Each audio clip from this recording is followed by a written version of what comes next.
All right, I invite you all to stand up for our first song of worship.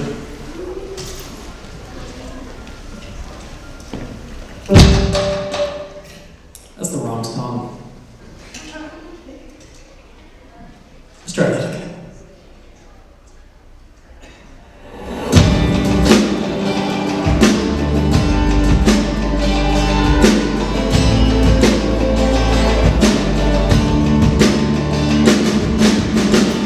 You're the only answer to the darkness. You're the only right among the wrong. You're the only hope among the chaos. You are the voice that calls me on, louder than every lie, my sword in every fight. The truth will chase away the night.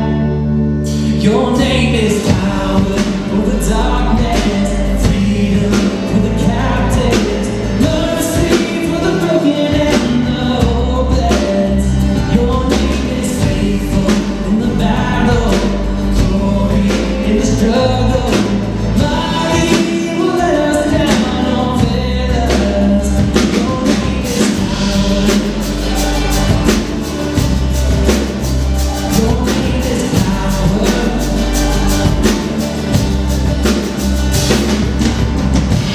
Always ready to help us burden. I know that the word would never fail. I know that in every situation, yes, I know to speak power to prevail. I will every lie, my soul in every fight. The truth will chase away the night. Your name is power over darkness, freedom for the captive, mercy for the broken and the hopeless. Your name is faithful in the battle, glory in the struggle. Mighty will let us down on feathers. Your name is power. Your name is power. When you speak, sky the darkness, light arrives in heaven opens. Holy Spirit, let us hear it. When you speak, the church awakens. We believe the change is coming. Holy Spirit, let us see. Come on, sing it out. Sky the darkness, light arrives in heaven opens. Holy Spirit, let us hear it. When you speak, the church awakens. We believe the change is coming. Holy Spirit, let us see it. Your name is power over darkness, freedom for the captives, mercy for the broken and the hopeless. Your name is faithful in the battle, glory in the struggle. Mighty will let us down on feathers. Your name is power over darkness. Your name is power in the chaos. Your name is power. Amen.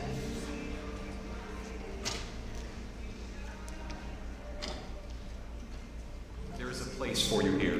We are a group of people doing our best to love God and those around us. Our vision is to build transforming communities where everyone is included, accepted, and loved. All of us are on a journey. This is a place where you can ask difficult questions about faith and life. We are here to help and support each other.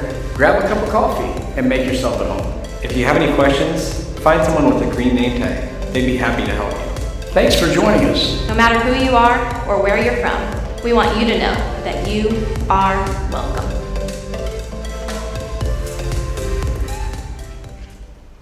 Well, good morning. I hope you're all having a wonderful day. I'm so glad to be here in the Lord's house, being able to worship with you all. Our next song is called Alive and Breathing. And I know that some of you might be having a hard time this week. Maybe it's been a hard month. Maybe that's a little too loud for me.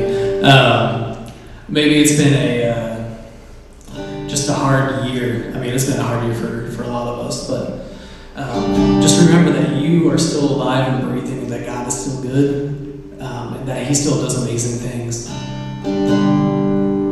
So let's sing Alive and Breathing.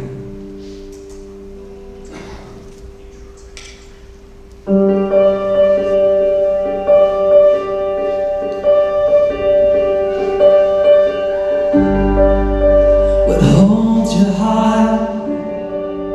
What stirs your soul? What matters come tonight?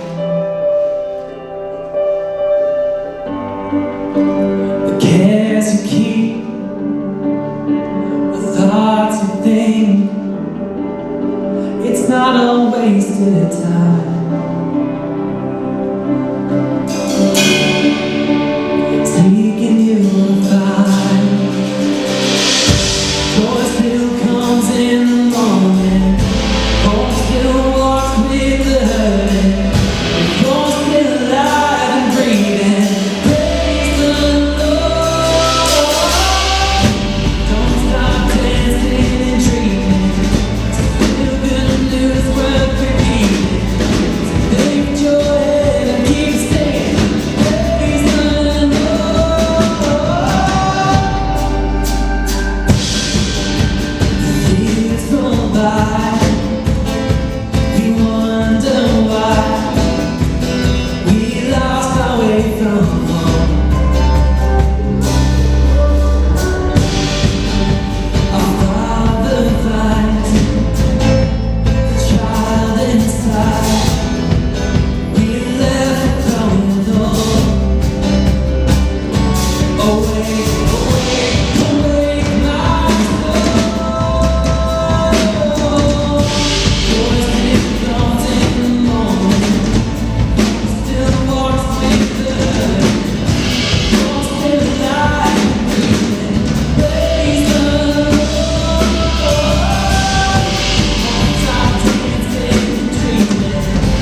scale the valleys if you grace the other side.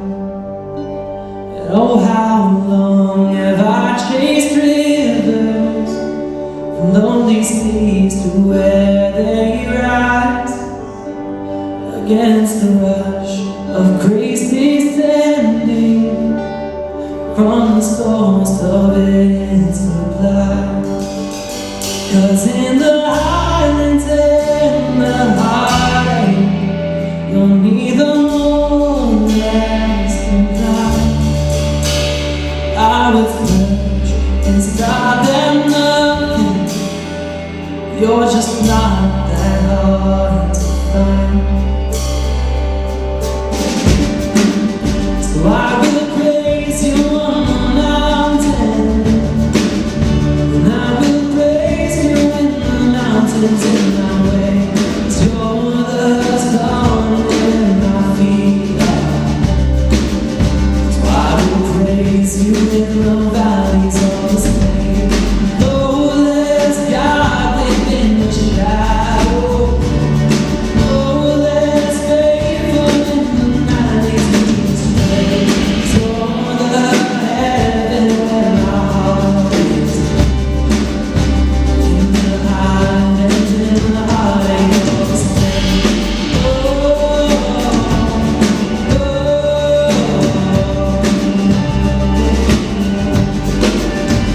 And oh, how far beneath your glory does your kindness extend about?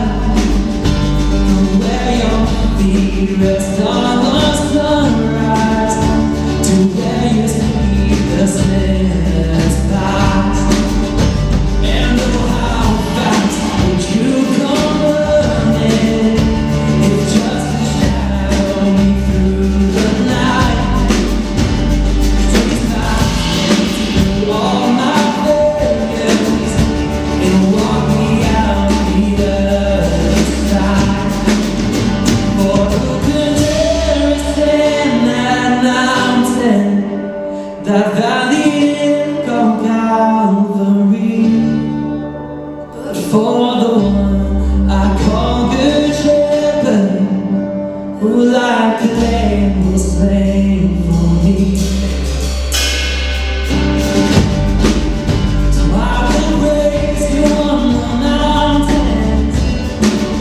So I will praise you in the mountains in my way. So the sun when my feet are. So I will praise you in the valleys of the spring. Oh, there's God within the shadows. Oh, there's faithful in the night leads me astray. So the heaven where my heart is, in the highlands, in the heartache of the slave.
deep but into great.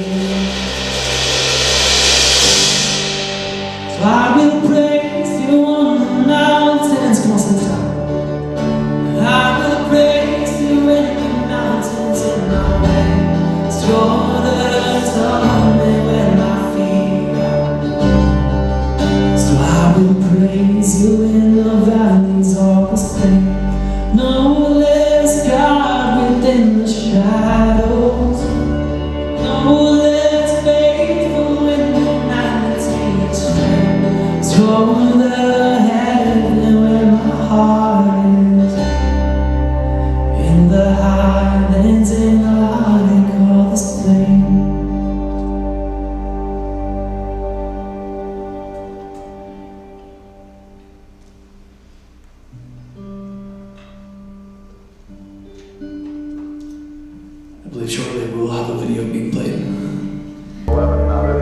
You all may be seated.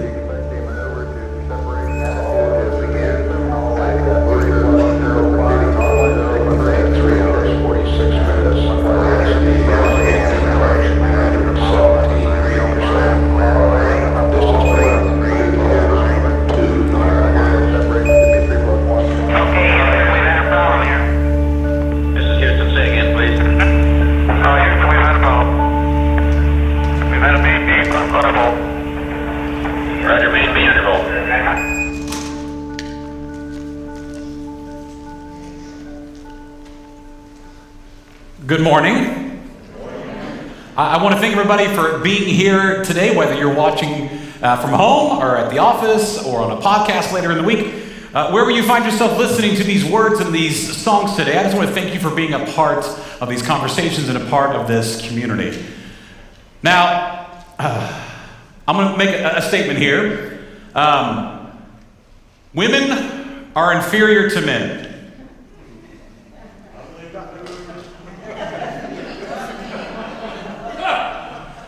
What do you think about that? We have a problem. Or how about this one? How about women make less in the workplace because they choose to? Or how about the reason women are inferior to men is because their muscle composition is not the same percentage as men, so that makes them weaker.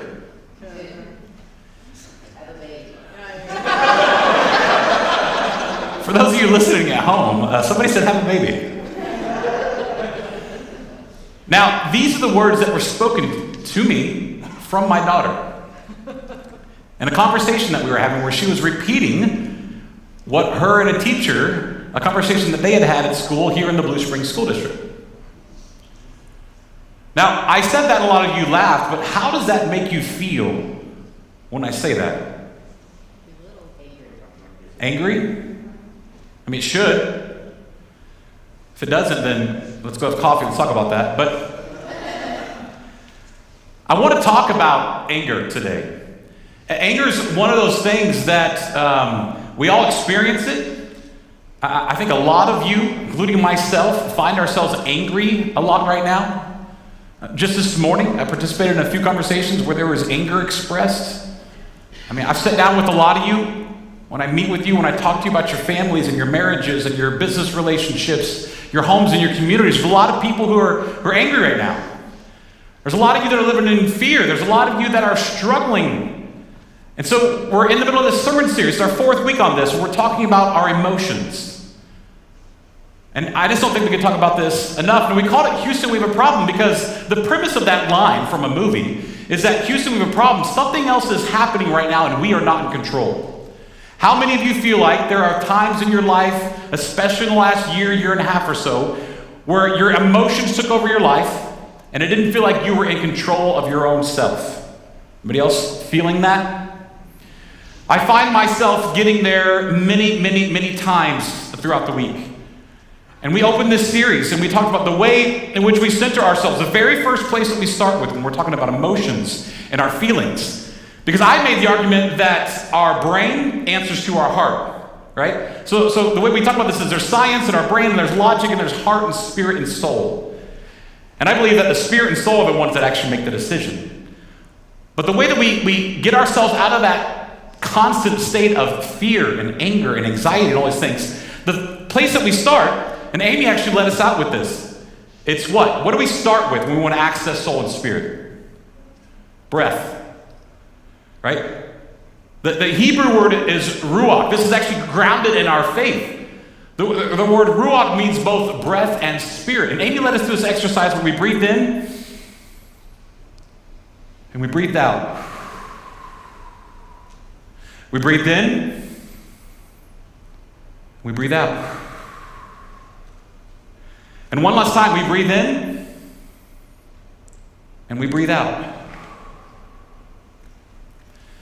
This initial practice is the thing that centers us. Science tells us this, but we've been reading about this in our Bible, and we've been reading about this in spiritual walks and talks and in faith and community circles. We know that spirit and breath are always been linked together. If you meditate or pray, I mean, one of the things that you do is it's about controlled breath. Breath and spirit, ruach, are the same thing. The way we access spirit is we start with breath.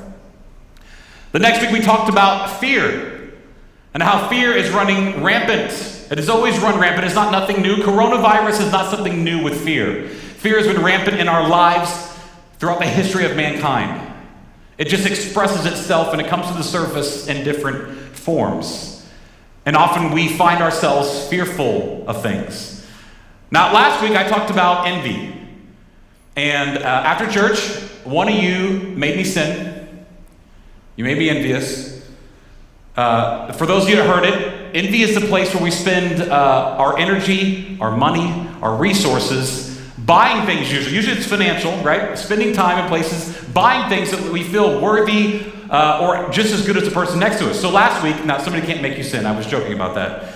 But last week I'm standing in back, I'm shaking hands, people are leaving, and Todd, a lot of you know Todd, Todd comes up to me, he says, this is really bad timing because of the subject of the sermon, but I bought a really fun car this week. And I was like, ooh. So I went to the parking lot and I drove it, right? You know, it's a fast car. I've always been a car guy. I love muscle cars, and it's a muscle car. So we're driving. I drive around the block, and we have a little bit of fun. And you know, I come back, and what do you do when you do something like this? Your friends get a new house or a new car. I mean, you know, you go and look. I wonder how much that costs, right? And what do you do? You know, I could buy one of those. Actually, I don't do that. I have to buy a better one. And so. This is our nature. You know, we struggle with this. I'm not going to. But those thoughts, my nature, those thoughts entered my head. But it can drive our lives. And we're talking about ways in which we can structure our life. We're talking about practices we can do. We're talking about ways in which we can connect back to spirit, to God's spirit. And it's not easy. Today, I want to talk about anger because I believe that when we are afraid of something, right, and when we lose something, when things change, it creates fear in us. Fear that something's going to change. Then what does fear lead to?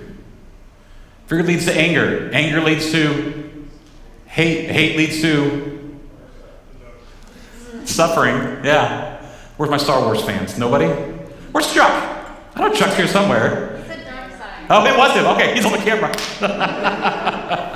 That's a quote from Yoda, for the great theologian Yoda.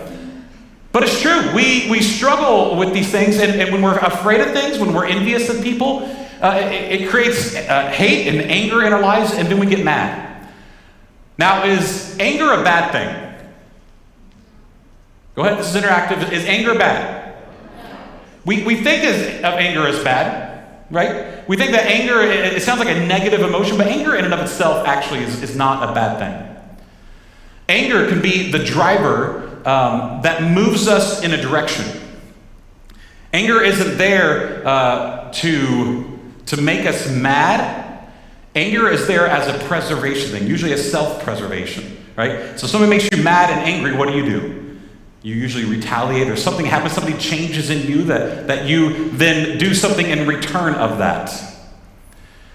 Now, the Bible even talks about God being angry. Jesus actually gets angry in the Bible, and we'll come back to that. Now, where I actually want to start today is in our faith, in our Christian tradition, our roots have beginnings with the Jewish community, right? So the Hebrew people, the Israelite people, that we would call the Jewish community today, those are our roots. And that's what our Old Testament is a history and an understanding and a writing of our Hebrew roots. So our Bible's made up of two different sections, an Old Testament of our Hebrew roots, and then after Jesus' life, we read about people who wrote about his life. Matthew, Mark, Luke, and John, and other people, a guy named Paul that started a lot of churches, and they wrote letters, and that makes up the newer part of our Bible. But like all groups of people, we have origins, and we have origin stories in our faith of where we come from. I mean, how many of you, it's popular today that we have origin stories, for our superheroes. But how many of you knew that we had an origin story for our faith? The book is called Genesis, where we read about our origins of where we come from. And at the very beginning of Genesis, in chapters 1 and 2, we use the word creation, but it's more a poem about where we come from and what we are a part of. That is our origin story, that we come from God, that we are a part of something, that we are all connected. And that's chapters 1 and 2. In chapter 3, it talks about this garden, this beautiful garden. And it talks about the struggle between good and evil. And that inside all of us, there is this same struggle that we're not sure we know what to do with. Now that's chapters 1, 2, and 3. The very next story of our origin story to our roots and who we are, the very next story in chapter 4 in Genesis is about two brothers. Now, how many of you have heard the story of Cain and Abel? Anybody? Well, Cain and Abel were the son of Adam and Eve, right? So we've read the story about Adam and Eve. Adam means first man, Eve means first woman, right? What's interesting is in that story, in science now, science actually could take us all the way back to a common ancestry. There was a common ancestor, even in the science community, of a common ancestry somewhere, probably in Ethiopia. And so Adam and Eve had Cain and Abel. And I want to read their story for you this morning in Genesis 4. So we find this just at the very beginning of Genesis, the 4th chapter. It says, "Now Adam and Eve discovered the pleasures of lovemaking." I'm just going to go beyond that, okay? And you can feel awkward about that. It's supposed to be awkward. Soon, Eve conceived and gave birth to a son whom they named Cain, right? So they do the thing. They have a son named Cain, right? Eve was excited, says, "Look, I've created a human, a male child, with help from the eternal God." Eve went on to give birth to Cain's brother Abel. Abel grew up to become a shepherd, and Cain grew up to become a farmer. After he had learned how to produce food from the fields, Cain gave the Eternal One an offering, some of the crops he had grown from the ground. For his part of the offering, Abel gave God some tender lamb meat, the choicest cuts from the firstborn of his flock. The Eternal One accepted Abel and his gifts of lamb, while he had no regard for Cain and what he presented. So I want to stop there for just a minute. So this is one of our origin stories, right? These stories were told around dinner tables and campfires for centuries before they were actually written down and documented, right? These stories are here to tell us something about ourselves and about where we come from. So the point of this story up to this point is that there are two people, and they're talking about giving their offerings, right, to God. And one of them just brings what he has left over, and the other one brings from his first fruits, and the first fruits are the firstborn. It means if there was something new, that they gave that and the best of the new stuff, right? So it would be the most prized thing that they were owned or were producing. And the story starts out as a generosity conversation. Now, it talks about God is unhappy with Cain because he gave with what was left over. And he's happy with Abel because Abel gave of the best and the first. Right? So God's setting a precedent with how we live our lives. It's really, that part's about generosity, but I want to move beyond that, okay? So that's what we're dealing with here. Okay, that's why God is upset. So, where did I leave off here? Because of this, Cain became extremely angry and his face fell. Right? So God is not pleased with Cain. Cain's angry, and the image is that his face falls, right? So he goes from happy to sad to mad and to angry. And so God says to Cain, "Why are you angry? Why do you look so despondent? Don't you know that as long as you do what is right, then I accept you? But if you do not do what is right, watch out, because sin is crouching at the door, ready to pounce on you. You must master it before it masters you." So some people read this and they're like, "Oh, God's being judgmental, God's exclusive." That's not what that story's about. God is inviting Cain and Abel into a sacred space of generosity and of generous living. Cain doesn't do that. And God says, "Listen, I'm not here to punish you, but what happens in that situation is that watch out, because that can take over." And God's language to Cain was, "Be careful, because that can consume you." What did he actually say? He said, "Be careful, because the sin is ready to pounce on you. You must master it before it masters you." This is exactly what we are talking about. We must take control of our emotions so that they don't take control of us. There's a lot of narrative, a lot of speech, a lot of conversations right now about how people feel, and that is good. I'm glad we're talking about our feelings and emotions. That is good. I believe in our feelings and in our emotions is where we find holiness, it's where we find God, it's where we find spirit. We have to talk about these things. What is not healthy is when those feelings and emotions dictate everything that we do, when they take over our lives. When we're on this roller coaster of emotions, we make decisions in those highs and in those lows. It's good to experience those things, it's just not good to make decisions in those areas. God literally tells Cain that you need to control this, because if you don't, it will take over your life. So what does Cain do? Cain goes out in the middle of the field with Abel. They go to have a conversation. They start talking. They get mad at each other. And Cain kills his brother Abel.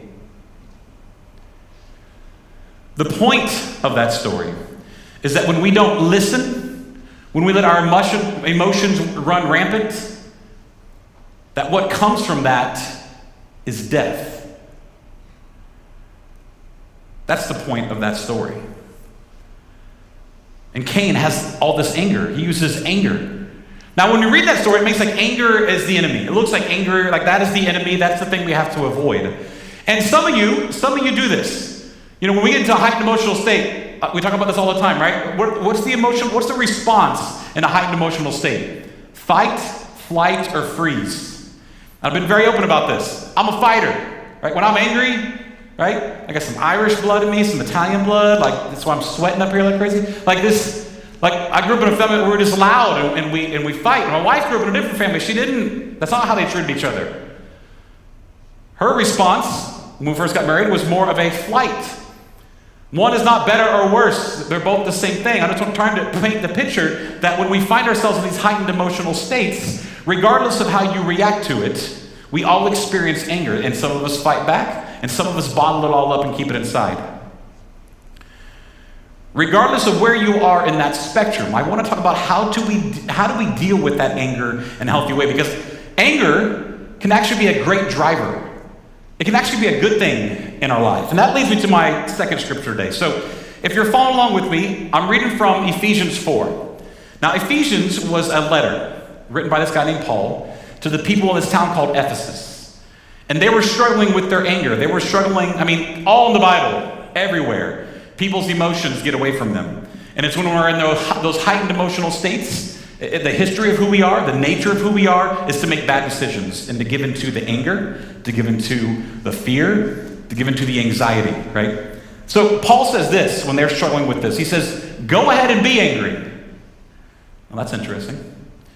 You will do well to be angry. So not only says it's okay to be angry, you will do well to be angry. But don't use your anger as fuel for revenge. And don't stay angry. Don't go to bed angry. Don't give the devil that kind of foothold in your life. Anger is not a bad thing. You know, when I told those first few phrases that my daughter and I were having a conversation about, if that made you angry, then good. Anger is the trigger. It's how we're made, right? It is the trigger in our chemical makeup and our biological makeup. It's the trigger that lets us know that something is wrong. So if you're angry, if something makes you angry, that means there is a problem. Something is wrong. That is a good thing. But it's what we do with that anger. It's how we use that anger. It's how we let go of that anger that really decides whether or not we are following the path that is good or following the path that is destructive and hurtful and harmful to others around and to those around us. Now, here's what I'm not talking about. How many of you're driving down the road, have ever had a flat tire? Ever had a flat tire? Ever had to change a tire on the side of the highway? Has that ever made you angry? That sucks. I'm sorry, that's not good. But that is not some kind of injustice in the world. So I'm not talking about that. There is a notion right now, and I see it on social media, that when people have bad things happen to them, like a flat tire, things that just happen in life, everybody has these struggles. And then they'll rant and fly off the handle, and their life's falling apart because they had a flat tire. You know the people I'm talking about. If you don't, it could be. I'm talking about injustice. There are countless stories in our Bible about God being angry. Every time God is angry, and Jesus even gets angry. When Jesus gets angry, it's because there is injustice. You know, we've all heard the story probably of Jesus, the last week of his life, he goes into a temple, and there are rich business owners taking advantage of poor people. What does Jesus do when that happens? He flips tables over and he runs people out, right? He's angry. We see anger out of Jesus. We actually see Jesus make several comments, actually, that are like, ooh, he refers to a woman as a dog at one point. I mean, anger comes out of Jesus' mouth. We see lots of stories of God where he's angry. Always under the premise, though, of some kind of injustice. So to be on a path where anger is beneficial and helpful to us, the things that make us feel when there is injustice, that is the anger that I'm talking about. I'm not talking about your emotions when something happens that doesn't go your way. Because that is not a good place to be. So when Paul says, good, be angry, you should be angry, let this work something in your life, that is the anger that I'm talking about. It's a defense mechanism. I think we talked about that at the very beginning. Anger is a defense mechanism. And often, it should be us in defense of somebody who cannot help themselves. We should be angry at a school system that allows a teacher to teach kids that women are inferior to men. That is a good thing to be angry about. And if that stirred up anger in you when I talked about that, that is good. It should. The next part is the hard part. It's a very, very difficult part because this is a true story. Those conversations took place in the Blue Springs School District amongst my child and a teacher. The next thing is, how do we deal with it? Now, right now in our culture, and I've been very open about this, we have a culture that wants to eradicate and eliminate people when they make mistakes. We call this cancel culture. And so in that moment, in that moment, had an option. One of those options would be to call this person out on social media, to rant and rave, to call the school district demanding that they be fired. That's an option. And don't hear me wrong. Don't hear me say that that shouldn't happen. Because that's not what I'm saying. What I'm saying is the manner with which I deal with it, my spirit, my demeanor, am I letting myself be driven by anger and retribution and retaliation and revenge? Or am I doing it out of the love of my daughters and my wife and every woman who is sitting here today and the women who are hearing my voice? Intent matters.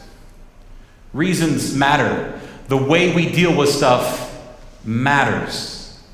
While the results may be the same, the way we deal with it is vitally important. Because if we are treated in a certain way, women are treated a certain way, and those statements are said, if we just put out more anger, what have we done in the world?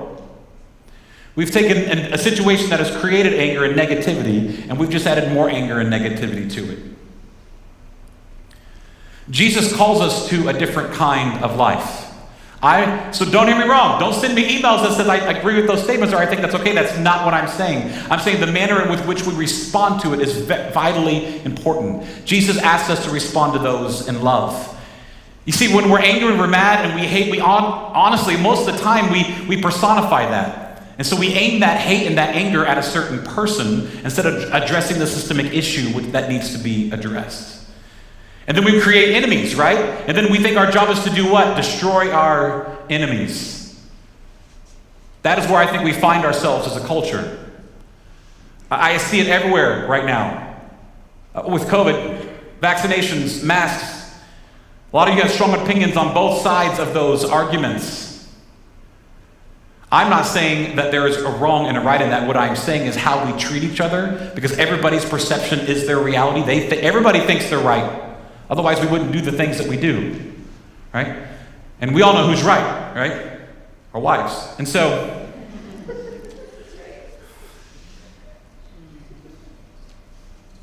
what does matter is that even if there is somebody who we call enemy, even if they adamantly disagree with us, if they're doing things that are, in your mind, harming others, we have a responsibility to deal with that in a loving manner, because Jesus invites us to do what to our enemies? You love them. You love them. We have to stop pointing the fingers across the aisle to people, the demonification of people, the retaliation to people. I'm not saying don't stand up for what you believe in. I'm not saying pursue the passions that you have. What I'm saying is do it in a healthy way, because intent, where your heart is, these things matter. And they shouldn't come from a place of anger. They can start at a place of anger. That anger is a trigger that tells us there's a problem. But the steps and the process in which we do it is the same as we talked about every week. Where do we start? When you find yourself angry in a moment, when I'm back in that car and my daughter's telling me the story, what did I have to do? Breathe. We got to pause. We got to say, why is this happening? And then we got to look at our options. How can we resolve this in a healthy manner? And if more of us came to the table from that point of view, instead of demonizing people, instead of saying everybody's enemy and they're wrong and I'm here to destroy them, our culture, our climate, our communities would be in a much, much better place. And while those things start in anger, we cannot stay there. We cannot stay there. This week you're going to encounter people. I mean, some of you are going to encounter people today that are going to make you mad. I mean, those of you that have, family lunches on Sunday, you know how this works. In every moment, in every situation we find, whether somebody is saying women are inferior, don't hear me wrong. We fight those injustices. But the way in which we do it is vitally important. As you encounter those difficult things, as you encounter fear, loss, grief, and anger, may they drive us to a path of reconciliation and love and community and wholeness. That is my prayer for us today. Let's pray. God, we want to thank you for the wide range of emotions in which we experience. God, we know that even you experience these things. God, help us when we experience them to have the wisdom and the knowledge to react in such a way that might be loving and graceful. God, not one of judgment. God, not one of where we stay in anger. Help us to progress. Help us look at those around us to be loving, to be generous, to be kind, to do no harm. God, we love you and we pray these things in your name. Amen. Okay, you'll let us stand for our last song of worship.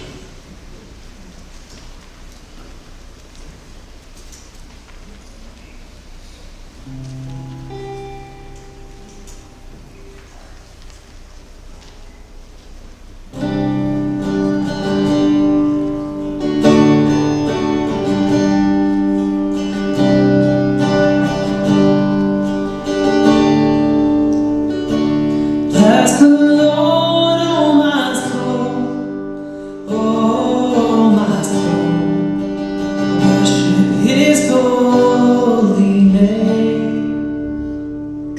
Sing like never before, oh my soul, I worship Your holy name.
your heart is kind. For all your goodness, I will keep on singing. 10,000 reasons in my heart to find. Bless the Lord. Bless the Lord, oh my soul. Oh my soul. I worship His holy name. Sing like never before. Oh my soul. I worship Your holy name.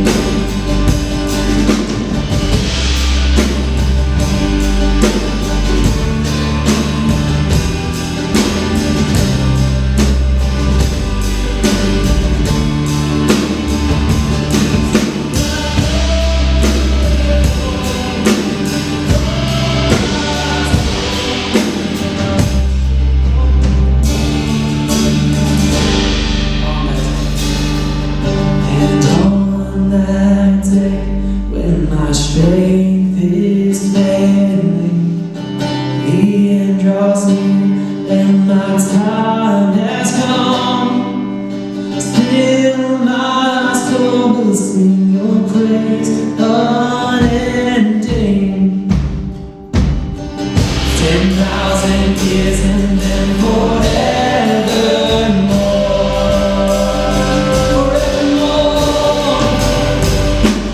Bless the Lord, oh my soul. Oh my soul. I worship Your holy name. Sing like never before. Oh my soul. I worship Your holy name. Oh my soul. Oh my soul. I worship His holy name. Sing like never before. Oh my soul. I worship Your holy name. Lord, I worship Your holy name.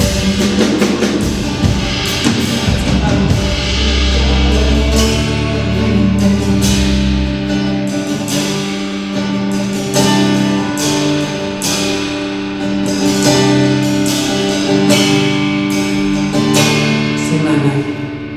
Sing like never before. Oh my soul, I worship Your holy name. Yes, I worship Your holy name. Lord, I worship Your holy name.